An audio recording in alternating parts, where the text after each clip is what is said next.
पंजाब के रहने वाले सुरेंद्र सिंह जहां यूपी में धोखाधड़ी के शिकार हो गए। जहां सुरेंद्र सिंह यूपी के प्रयागराज पहुंचे थे, जहां उन्होंने असलम से ट्रक खरीदी थी, मगर ट्रक के फर्स्ट ऑनर जो कि गुलजार थे, गुलजार से असलम ने ट्रक खरीदी थी, मगर गुलजार के करीबी मुजीब ने धोखाधड़ी से आरटीओ की मदद से ट्रक अपने नाम करा ली और चोरी का ट्रक बताते हुए उसे पुलिस के साथ उठा ले गए। अब इस पर पीड़ित सुरेंद्र सिंह ने कई जगह तहरीर भी दी है और मदद की गुहार लगाई। आरटीओ ने अपनी गलती मानी है। क्या कुछ कहना है सुरेंद्र सिंह का, आइए सुनाते हैं।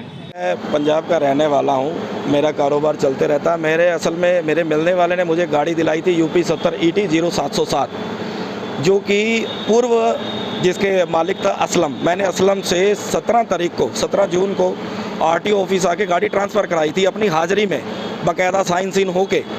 और 26 तारीख को एक व्यक्ति आता है गैरेज में, बाबा ढाबा, वहाँ यार्ड में गाड़ी खड़ी थी, वहाँ आके पुलिस के द्वारा ले जाता, बलपूर्वक गाड़ी लेके जा रहा है, चोरी की गाड़ी बता के ये मेरी गाड़ी है, चोरी है। और जब हम सोमवार को आरटीओ ऑफिस इस चीज़ की पता करने जाते हैं तो पता लगता है कि 24 तारीख को फर्जीवाड़े तरीके से, आरटीओ के फर्जीवाड़े तरीके से ये गाड़ी ट्रांसफ़र हो रही है। और आरटीओ इस बात को मान रहा है, अपनी गलती स्वीकार कर रहा है, उन्होंने मुझे लिख के भी दिया है।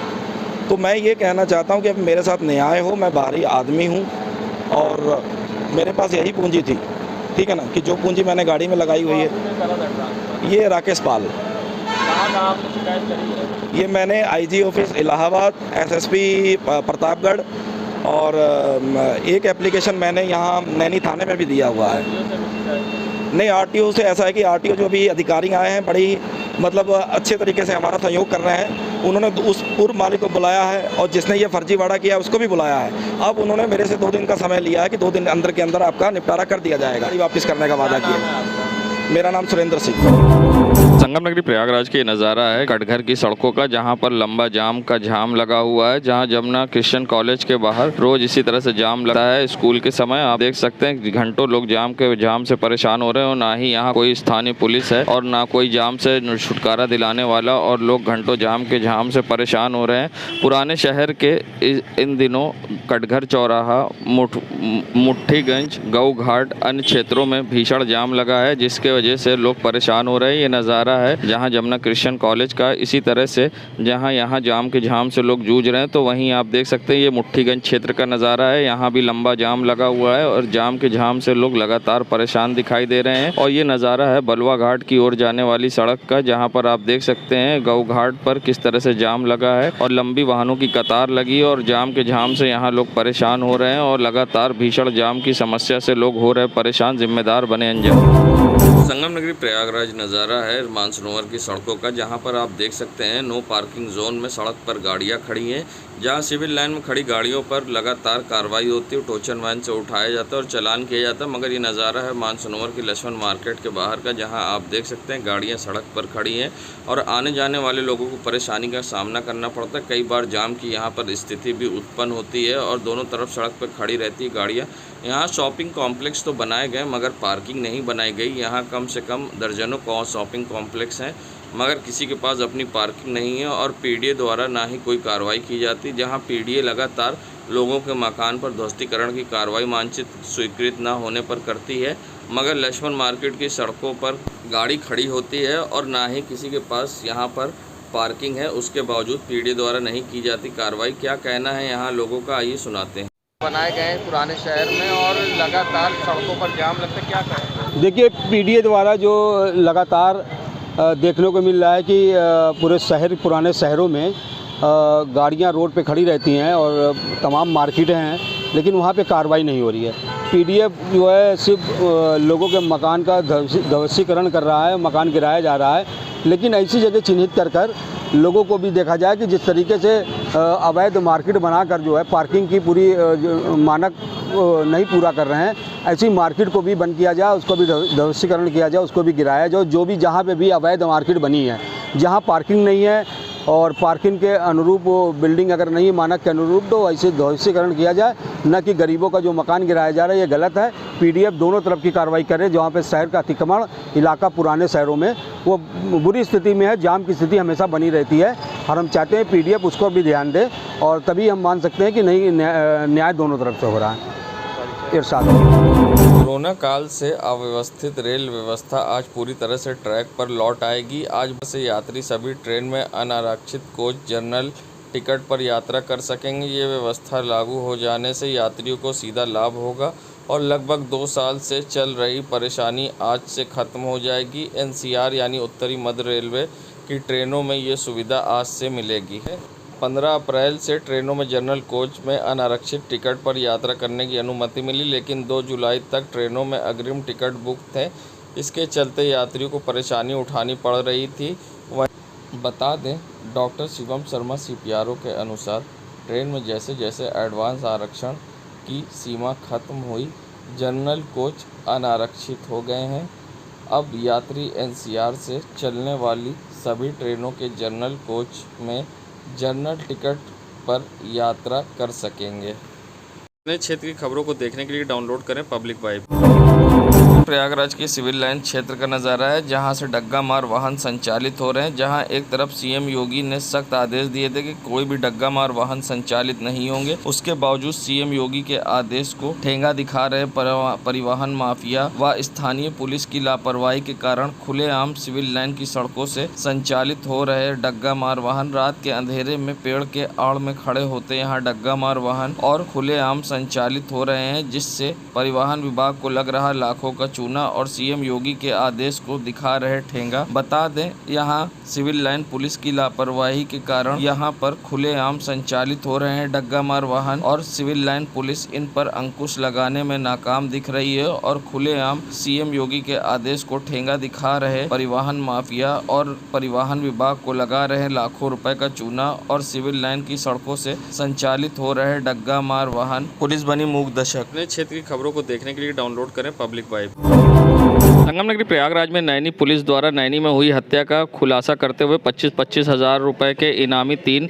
वांछित अभियुक्तों को गिरफ्तार किया। इनकी गिरफ्तारी के लिए क्षेत्र अधिकारी ने 4 टीमें गठन किया था। अभियुक्तों की निशानदेही पर महर्षि मंदिर के सामने सड़क मार्ग के पुलिया के नीचे से एक DBL 12 बोर 3 कारतूस व तमंचा 12 बोर का और खोखा भी पुलिस ने बरामद किया है। जजमानी को लेकर इस मामले का विवाद हुआ था और जजमानों द्वारा कराए जाने वाले कर्मकांड को लेकर विवाद को लेकर ये हत्या हुई थी। अब पुलिस ने पूरी तरह से खुलासा करते हुए तीनों अभियुक्तों को गिरफ्तार। वहीं हत्या में शामिल हनुमान तिवारी, शिव प्रसाद तिवारी, राजा बाबू मिश्रा को पुलिस ने गिरफ्तार किया और इनकी निशानदेही में हत्या में इस्तेमाल प्रयुक्त सामान भी बरामद कर लिया है। अब पुलिस इनके खिलाफ विधिक कार्रवाई कर रही है और इनको न्यायालय में पेश करके पुलिस ने न्यायिक हिरासत में भेज दिया है। बहुत ही दुस्साहसिक घटना थी। घटना के तुरंत बाद SP यमुना पार्क के नेतृत्व में टीम का गठन किया गया और इस टीम ने अत्यंत ही सराहनीय कार्य किया गया। साथ ही साथ इनके लाभप्रद सूचना हेतु 25-25 हज़ार का इनाम भी मेरे तरफ से किया गया था इनकी गिरफ्तारी के लिए। पुलिस टीम ने सराहनीय कार्य करते हुए इन तीनों अभियुक्तों को गिरफ्तार किया है और साथ ही साथ इनके कब्जे से जिन असलहों से इस घटना को कारित किया गया था वो दोनों डबल बैरल राइफल्स बरामद की है, कारतूस, जिंदा और खोखा बरामद किए गए हैं। इनको गिरफ्तार करके जेल भेजा जा रहा है। घटना के पीछे की मोटिव के बारे में जब जानकारी की गई तो ये पता चला कि जजमानी को लेकर दोनों पक्षों के बीच में विवाद था और उसी से दुष्प्रेरित होकर इस घटना को अभियुक्तों द्वारा अंजाम दिया गया था। उसमें जांच हो रही है, जो भी इसमें दोषी पाए जाएंगे उनके विरुद्ध विभागीय कार्रवाई सुनिश्चित की जाएगी। बताते चलें, हत्या के पीछे कारण जजमानी थी। नए क्षेत्र की खबरों को देखने के लिए डाउनलोड करें पब्लिक वाइब। नगरी प्रयागराज पहुंचे डिप्टी CM केशव प्रसाद मौर्य ने जहां अखिलेश यादव पर निशाना साधा है, साथ ही समाजवादी को समाप्त पार्टी बताया है। अखिलेश यादव पर खुद ही निशाना साध रहे हैं कि वो AC कमरे से बाहर निकले और अखिलेश जी भी लगातार जो है भाजपा पर हमले कर रहे हैं। तो क्या कुछ चल रहा है अखिलेश की पार्टी में?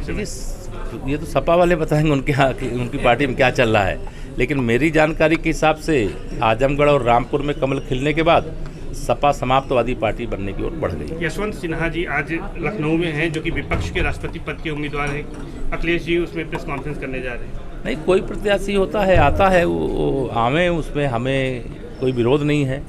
और भारतीय जनता पार्टी और गठबंधन की जो राष्ट्रपति पद की प्रत्याशी हैं आदरणीय द्रौपदी मुर्मू जी, उनका आगमन 8 तारीख को उत्तर प्रदेश में हो रहा है और हमें पूरा विश्वास है कि बहुत अच्छे मतों से देश की अगली राष्ट्रपति के रूप में आदरणीय द्रौपदी मुर्मू जी बनेंगी। वह एक आदिवासी समुदाय से आती हैं, एक गरीब परिवार से आती हैं, वो एक महिला हैं और स्वतंत्र भारत के इतिहास में आदिवासी समाज की महिला को राष्ट्रपति यानी देश के प्रथम नागरिक के पद पर बैठाने का जो काम माननीय मोदी जी के मार्गदर्शन में भारतीय जनता पार्टी गठबंधन के द्वारा किया जा रहा है, जिन्हें लगभग देश के सभी दलों का समर्थन मिल रहा है।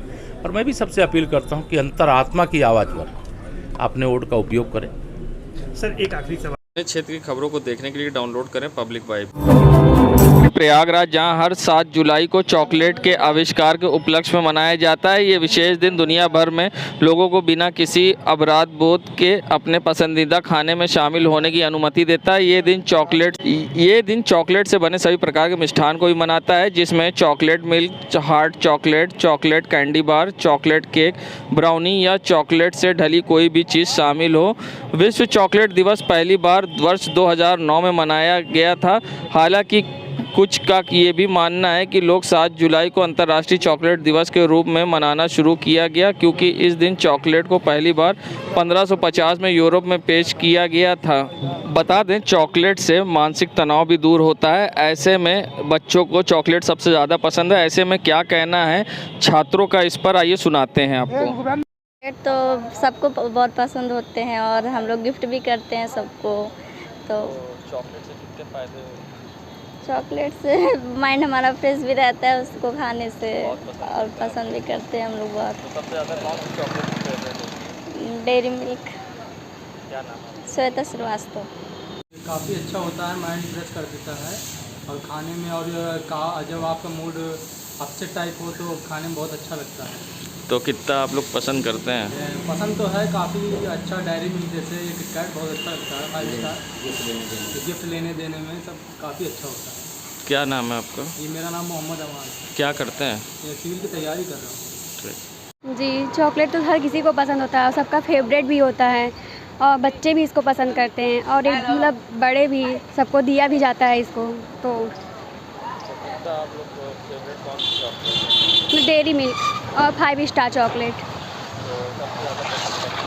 जी जी, अंशिका श्रीवास्तव। अपने क्षेत्र की खबरों को देखने के लिए डाउनलोड करें पब्लिक वाइब। संगम नगरी प्रयागराज जहां बाढ़ के मद्देनजर संवेदनशील प्रयागराज के राज्य आपदा प्रबंधन प्राधिकरण के तत्वावधान में राज्य स्तरीय mock drill exercise mock drill का गुरुवार को वीआईपी घाट स्टेजिंग एरिया संगम घाट डूबा क्षेत्र में रेस्क्यू ऑपरेशन ज़मीन हवा पानी में किया गया, जिसमें बाढ़ के समय लोगों के बचाव के तरीके के बारे में मॉक ड्रिल के माध्यम से पूर्वाभ्यास किया गया। बाढ़ क्षेत्र में लौट रही नाव किला घाट के पास पलट गई। बचाव राहत कार्य में सेना, एनडीआरएफ, जल वायु सेना के साथ अन्य विभाग की टीमें राहत बचाव में जुट गई। इस दौरान पानी में अचेत व्यक्ति को मोटर बोट द्वारा किनारे घाट पर लाया गया। सिविल डिफेंस के जवानों ने स्ट्रेचर के माध्यम से एम्बुलेंस अस्पताल तक पहुंचाया। वहीं हेलीकॉप्टर से कई डूबे लोग को रेस्क्यू किया गया। मॉक ड्रिल पूर्वाभ्यास कार्यक्रम एनडीआरएफ, जल पुलिस, सेना पुलिस, पीएसीएफ, सिविल डिफेंस, जिला प्रशासन, राजस्व विभाग सहित अन्य संबंधित विभाग बाढ़ बचाव मॉक ड्रिल में भाग लिया। अपने क्षेत्र की खबरों को देखने के लिए डाउनलोड करें पब्लिक वाइब। संगम नगरी प्रयागराज पहुंचे सूबे के डिप्टी सीएम केशव प्रसाद मौर्य ने जहां पहले प्रयागराज में हुए हिंसा के बाद अब जहां मामला शांतिपूर्ण तरीके से हो गया और आगामी त्यौहार पड़ रहे हैं, ऐसे में बकरीद और साथ ही सावन के महीने को देखते हुए डिप्टी सीएम ने बड़ा बयान दिया है। और क्या कुछ कहा है डिप्टी सीएम केशव प्रसाद मौर्य ने, आइए सुनाते हैं आपको क्या कहना है उनका त्योहारों पर। माहौल खराब हुआ लेकिन सरकार ने सख्ती दिखाई और उस पर काबू किया है। अब आगे जो त्यौहार है, बकरीद का त्यौहार है, सावन शुरू हो रहे हैं, उसको लेकर सरकार की क्या तैयारी? हम लोगों का, हमारी प्राथमिकता उत्तर प्रदेश में है कानून व्यवस्था चुस्त और दुरुस्त बनाए रखने का। जो त्यौहार है, चाहे वह मुस्लिम भाइयों के त्यौहार हों और चाहे हमारी कांवड़ यात्रा हो, यह दोनों विषयों को लेकर के सरकार ने सभी जरूरी कदम उठाने के निर्देश दिए हैं और शांतिपूर्ण ढंग से सभी आयोजन संपन्न होंगे, आप भरोसा रखें। सर अपने क्षेत्र की खबरों को देखने के लिए डाउनलोड करें पब्लिक वाइब। नगरी प्रयागराज जहां योगी सरकार ने 50 साल की उम्र अनफिट आदमी को रिटायर करने की तैयारी की जा रही है, वहीं अब कांग्रेस के नेता नफीस अनवर ने योगी सरकार पर निशाना साधा है। क्या कुछ कहा है, आइए सुनाते हैं। उत्तर प्रदेश में पहले ही से बेरोजगारी चरम सीमा पर है, जहां एक और बेरोजगारी को लेकर प्रदेश का युवा आत्महत्या तक करने को मजबूर है, वहीं उत्तर प्रदेश सरकार द्वारा एक शासनादेश लागू करने की बात चल रही है, जिसमें 50 साल में ही रिटायरमेंट करने की योगी सरकार बात कर रही है। निश्चित तौर पर उत्तर प्रदेश में आज जो भयावह हालात है उसको भी और भयावह बनाने के लिए उत्तर प्रदेश सरकार इस तरीके के आदेश पारित कर रही है, जो उत्तर प्रदेश के युवाओं के लिए, आम जनता के लिए बहुत ही भयावह हो सकता है। नफीस अनवर। क्षेत्र की खबरों को देखने के लिए डाउनलोड करें पब्लिक वाइब।